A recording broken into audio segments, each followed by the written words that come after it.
Hello there, GrimmChorizo here, and this is Ringside Predictions, where I give you my predictions for upcoming WWE pay-per-views. Today we got two to cover, NXT Takeover Chicago and Backlash, so let's get started. Roderick Strong versus Erick Young. I think Erick Young's going to get the win because I think they're really building Sanity to be a force to be reckoned with. They've won most of their matches, except for that steel cage match a few weeks ago with Erick Young versus Ty Dillinger, so I think Erick Young will get a win back here against Roderick Strong. Tyler Bate defending the United Kingdom Championship against Pete Dunne. I'm really looking forward to this match. I think it was a great idea to put the UK title on this NXT Takeover show because it hasn't really been defended since. So because of that, I think Pete Dunne is going to win. I think he's one of the favorites from that UK Championship tournament, and I think he's going to be a great UK champion. The Authors of Pain versus DIY in a ladder match for the NXT Tag Team titles. I think Authors of Pain retain, and I think it finally happens. After the match, DIY break up. And I think either Ciampa turns on Gargano, or obviously Gargano turns on Ciampa. I think it's more likely that Ciampa turns on Gargano, but we're going to have to see. It'll be a sad moment. But I think Authors of Pain retain. Asuka versus Riott versus Nicky Cross in a triple threat match for the NXT Women's title. Was originally going to be a fatal four-way, but Ember Moon is injured. I think Nicky Cross wins here, kind of going back to that Sanity domination thing. I think they're doing these multi-man or women matches. You know, they did the fatal four-way a few months back, and now they're doing a triple threat. It's a way that Asuka can lose the title without being pinned and still looking strong. So I think Nicky Cross is going to pin Ruby Riott and take the title from Asuka. I'd rather Asuka just hold on to it and keep this huge domination going, but I think Nicky Cross wins the title. Bobby Roode versus Hideo Itami for the NXT title.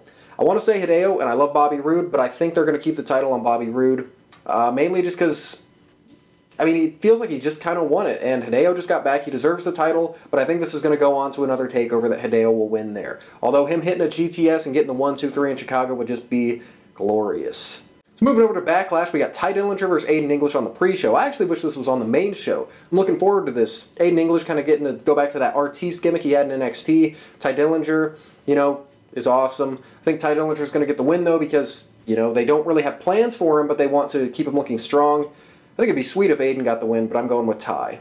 Luke Harper versus Erick Rowan. There's really no build to this match, and if there is, I've missed it. I mean, even on Talking Smack, Erick Rowan just kind of said he wanted the match, so it's happening. I guess that's all you need. Maybe it's going to build a bigger storyline.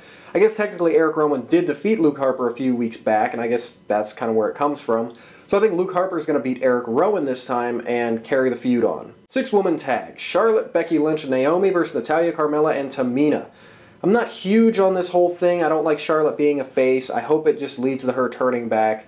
But I think the faces, Becky, Charlotte, and Naomi, are going to get the win. Sami Zayn versus Baron Corbin. I could see it going either way, but honestly I'm going to go with Baron Corbin. They want to make him look really strong, and Sami's a guy who really can afford the losses. So I think Corbin gets the win on Sami. Shinsuke Nakamura versus Dolph Ziggler. No doubt Shinsuke Nakamura defeats Dolph Ziggler. The Usos versus the Fashion Police for the tag team titles. I've loved the stuff they've been doing in Fashion Police, the Fashion Files. They're hilarious. They're finally getting to show it. They're finally getting to win. I think them being faces is kind of cool. But I think the Usos are going to win, probably by cheating. Kevin Owens versus AJ Styles for the United States title. This match is going to be goddamn amazing. I think it's too early for Owens to lose the title already. He just won it back, so I think Owens retains in a phenomenal match. In the main event, Randy Orton versus Jinder Mahal for the WWE title. I could see Jinder walking out with the title, but I'm just going the safe way and going with Orton. I think this is just a short storyline to kind of make Jinder a bigger deal, give him an opportunity, and just give something for Orton until he feuds with like Baron Corbin or something like that. So my prediction is Orton retains, but I could see Jinder winning. But I'm going to go with Orton. So those are my predictions for NXT TakeOver Chicago and Backlash. Looking forward to the shows. I hope that they're great, and I hope you enjoyed my video. So I'll see you next time for Extreme Rules. See you later.